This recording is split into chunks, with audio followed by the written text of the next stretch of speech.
Dermot being good friends, for the most part, of course. Tonight, the nation will pay its last visit to Australia's most famous Neighbours. And ahead of what will be an emotional Neighbours finale for fans, we're joined by someone who's made a career as one of Ramsay Street's most notorious residents. But there he is. There he is. Well, before we have a chat, that little cul-de-sac in Australia has been anything but quiet over the last few decades. So, of course, here are some of the show's best bits. I'm not crying, you're crying. I'm not crying. I definitely am crying. I know, so many great memories, though, and some huge names. I'm delighted to say Neighbour star Stefan Dennis, Paul Robinson himself, joins us live now from Australia. Hey, Stefan, how are you?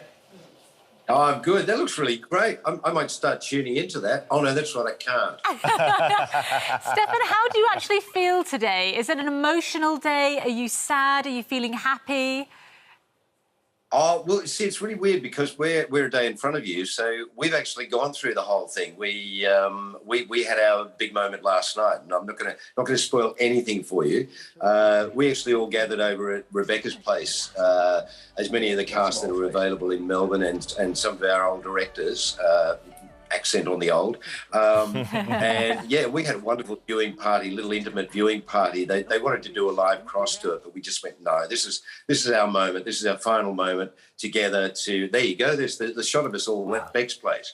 And it was absolutely lovely. And I'll say we shed a lot of tears, but it was tears of joy.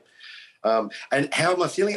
You know, it's I don't want to say I've moved on, but you've got to remember we stopped filming about 6 weeks ago, so I had kind of moved on. But we've been very much embroiled in the rundown of the show because of the media coverage and publicity that's been involved. I mean, it's been an absolute tsunami of media interest all over the world. Yeah, we're struggling to move on, I won't lie to you, Stefan. Yeah. We really are. It's an incredible story, isn't it? I mean, we know how popular it was over this side of the world.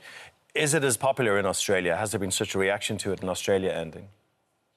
Oh, yeah, I mean, last night's viewing figures were probably the biggest we've had since the 80s. Wow. I mean, they even had a down in Fed Square, which is, I don't know if you're familiar with Fed Square, but it's the big plaza or piazza in the middle of downtown Melbourne.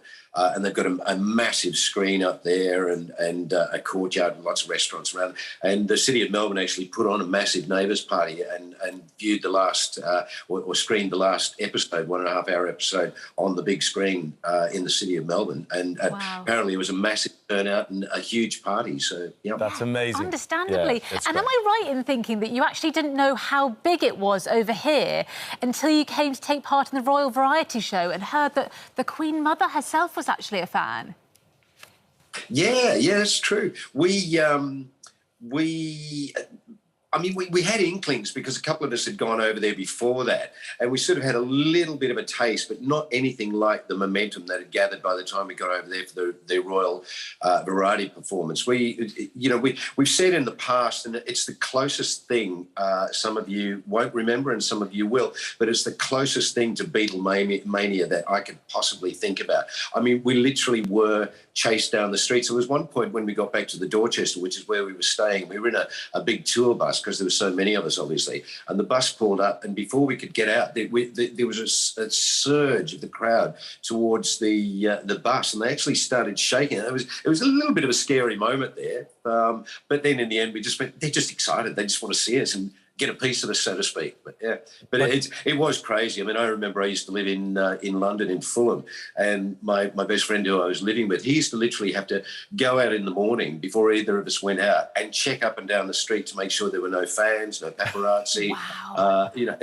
It's crazy. Yeah, crazy times. But a lovely, crazy period and unexpected, I guess. I mean, you wouldn't have known. Can you remember when you started the first episode?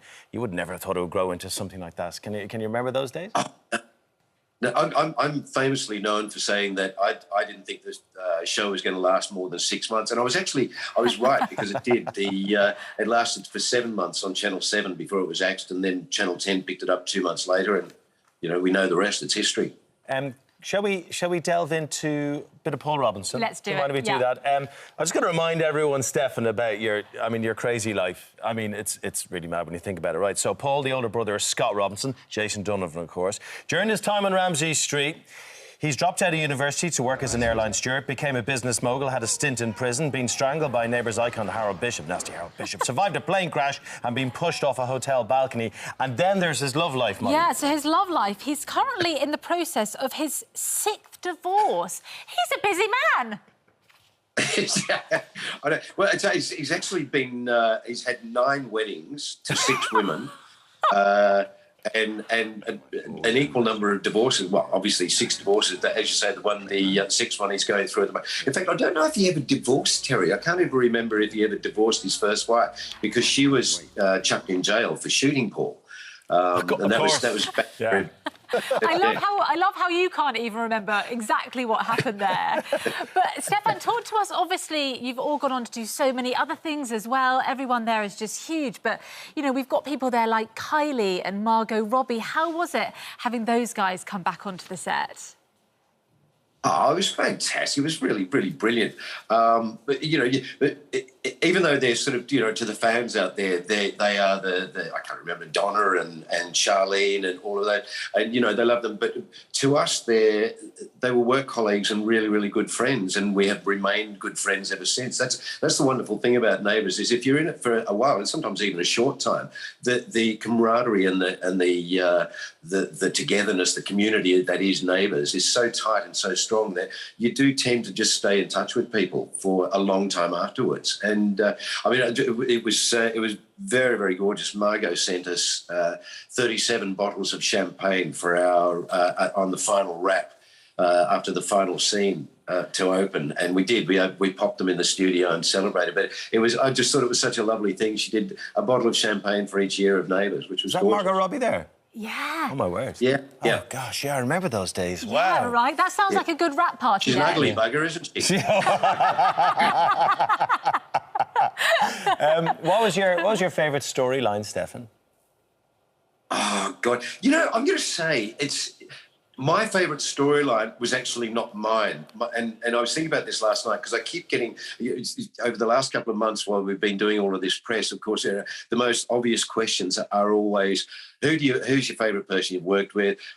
What's been your favourite moment? And what's been your favourite storyline? And I always actually struggle with that because because I've done so many storylines over, as you say, nearly 40-year period.